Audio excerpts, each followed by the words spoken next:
All right, we're here with Greg Hamilton, SmackDown ring announcer on Fox, and I've been there for quite some time now. Great talent and a great person. And Greg, first, we want to say thanks for talking with us, and just talk about WWE coming to Elmira again. You were here back in 2017, first time in about 10 years they had been here at that point. But what kind of show could people expect? I know that you'll be pretty busy either way this week.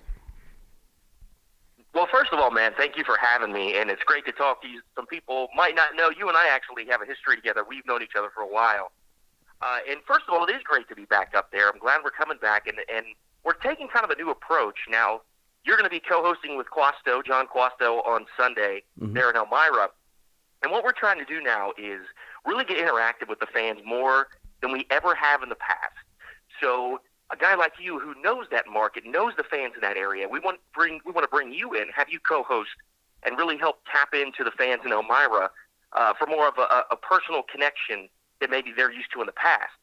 So what we're really doing, too, is we have a kickoff show. So we have a lot of fan interaction. So get there early. Get there at doors if you can, because Andy's going to be there along with John Quasto, and there's going to be a lot of fan interaction. And the one thing I would say, I'll give you a little tip if the fans are listening, really stay tuned to social media and use the hashtag WWE Elmira, and there are going to be a lot of surprises on Sunday for the fans.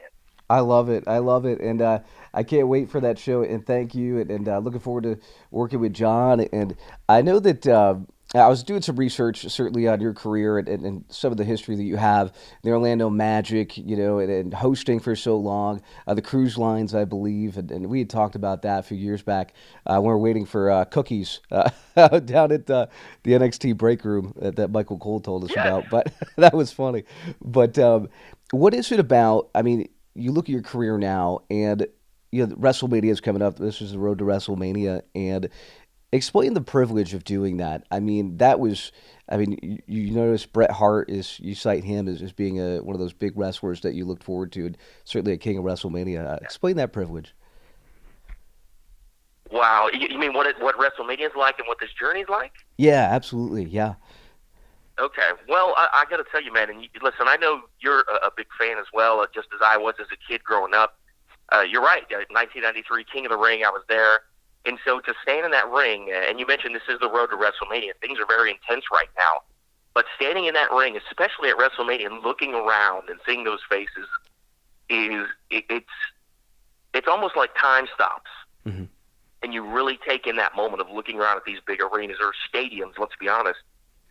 And it is surreal, and it surpasses anything I've ever done in my career. And you're right. Years and years ago, eons ago, I did get my start like on cruise ships, and I did a lot of morning shows and television. But never in my wildest dreams did I expect to feel this way professionally. It is so fulfilling. And to see the look on kids' faces, I was that kid, man. Andy, you were that kid. Yes, yes. So to be a part of something now, to provide this show for these kids that we once were, it's not just fun, it's a responsibility, because these are memories these kids will take forever. And that's what we're going to bring on Sunday to the fans there.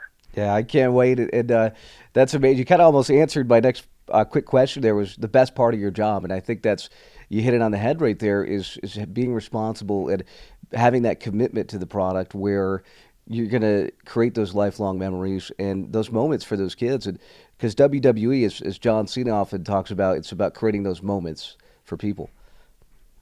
It really is, man. And that's what we strive to do with every show. And we do it around the world, and we do it 52 weeks a year. As you know, there's no off season in WWE, baby. We're there every week, and that's it. That's the aim, is to put those smiles on faces, and even more so now, trying to connect more with the fans locally. We don't want to be cookie cutter, because the fans in Elmira are different than the fans in Pittsburgh or Sacramento or anywhere else. So really personalizing the show for the fans is really important for us at this point for these live events. And I'll tell you the truth, man.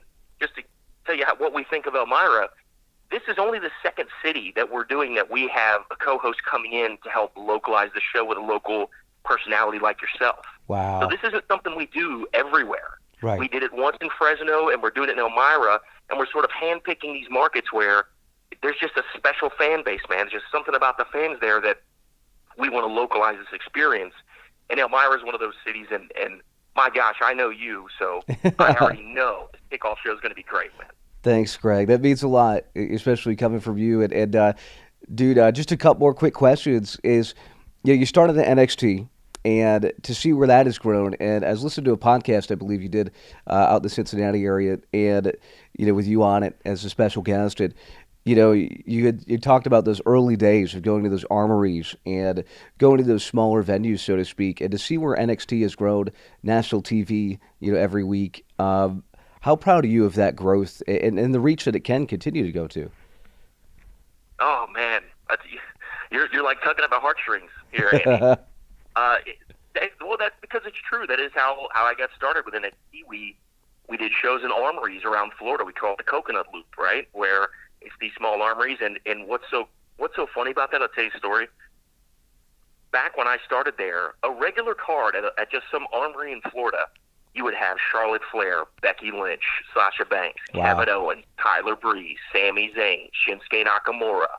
That was a Baron Corbin. That was a regular Thursday night in Ocala, man. Regular show, yeah. And that was it, man. $5 tickets, and you talk about growth. My goodness. First of all, look at those superstars, but now look at NXT. And, Triple H always says, we are NXT. I can tell you that's not a gimmick, man, because, yeah, I'm on Friday Night SmackDown, but I will always be NXT. Right. There is something special and organic about that product, about that show, and I couldn't be more proud. And now they've got Alicia Taylor, a ring announcer, on there who, my gosh, fits like a glove with NXT. She's phenomenal. So to see where they're taking it now, I thought we took it someplace, man. What they're doing now is incredible. And you're right, it's going to continue to go. Yeah, and we're excited to see where it can go. Certainly with all the great talents that they've been signing, and obviously the in-ring talent as well with the ring announcers and the interviewers and everything. And all right, so just some fun questions to end out with, just some short ones. And this is a kind of pick the brain question. Favorite wrestler intro and why for you? Who would that be? Oh man, They're all your favorites, of course, but if there's one that you'd have to say, like, well, I'm going to give you a very selfish answer, if that's okay. yeah, oh yeah. I'll give you a very selfish answer. My favorite entrance was AJ Styles when he would stop and point back to me and make me say who would like to be announced as the face that runs the place. That was one of my favorites for sure. And then, listen, I can't thank Shane McMahon enough with his Best in the World for what that's done for me, too. It was stressful every week, but I'm grateful for it. But, yeah, so the Shane McMahon Best in the World and AJ Styles face that runs the place, top two for me. Yeah, and you actually that was my next thing, was the Shane McMahon Best in the World, that type of thing. And when they asked you to say, hey, amp this up for me, or Shane came to you or what have you, what was that experience like for you? I know that Shane McMahon, certainly the name McMahon, synonymous with wrestling greatness forever. What was that like? Well, I've never talked about this in an interview before, but I'm going to go ahead and give it to you. Awesome. Thank you. Yeah, that all took place at WrestleMania rehearsal. Mm-hmm.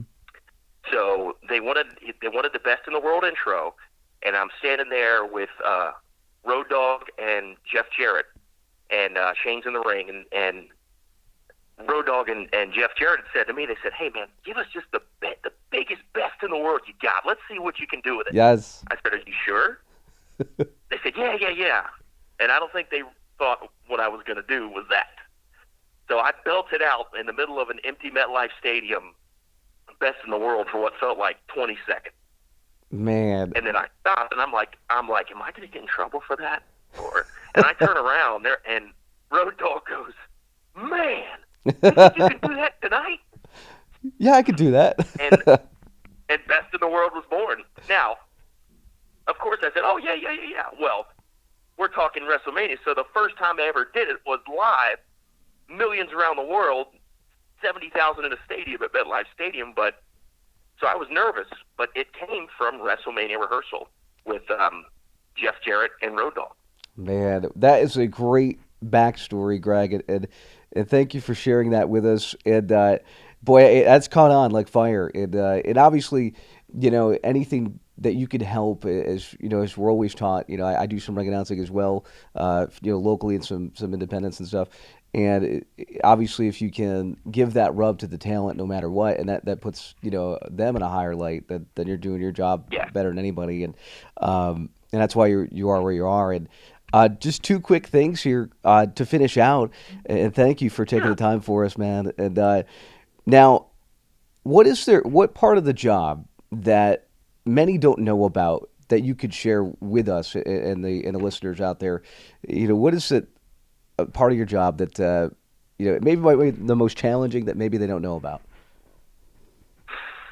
I've got to say the travel. Mm-hmm. Listen, travel looks like a lot of fun on Instagram, brother. Right. It does, and for the most part, it is. But you know, we move at such a fast clip. You know, when we go to Australia, we don't. You know, we're not on the beach laying in the sun for a week. Mm-hmm. We fly 17 hours over there. We land, get a little rest in, have a show that night. Get on the plane the next morning, go to another city, do a show that night. Get on another plane the next morning, do a show that night. Get up the next day, fly back to the States, and go straight to SmackDown. Man. So it's challenging, man. You know, you really need to take care of your voice, take care of your body, and be mentally prepared for that kind of thing.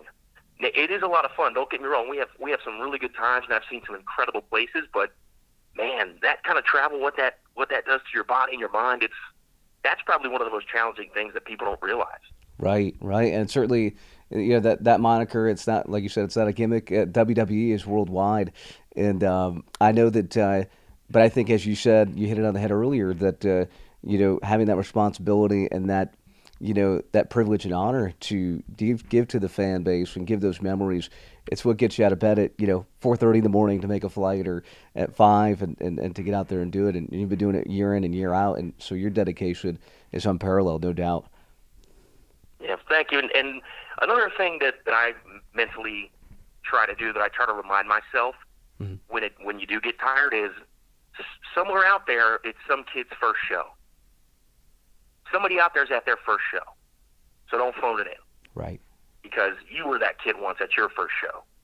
So I try to keep that mentality. I know a lot of people do to continue to make this happen and put on these great shows like we're going to bring to Elmira. And we take it around the world, and we're coming to Elmira Sunday, man. So I hope the fans there are ready for it. Can't wait, Greg. Thank you so much, and you know, we'll look forward to putting this on later. And the final thing I want to end out with tonight, or rather today, is you know, you worked with so many greats down there. You know, the Triple H's, the Dusty Rhodeses, you know, Michael Cole, so many legends in this industry. And what was the best advice you ever received that really helped you to get from A to B? I would have to say from Mr. William Regal.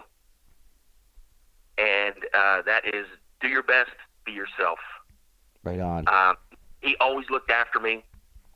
He gave me some advice. You know, listen, nobody buys tickets to see me. They buy tickets to see the superstars, right? So, you know, I do everything I can to let them know how much I appreciate being there and being part of the company. You pull bags under the bus at hotels. You let the talent get on the elevator first.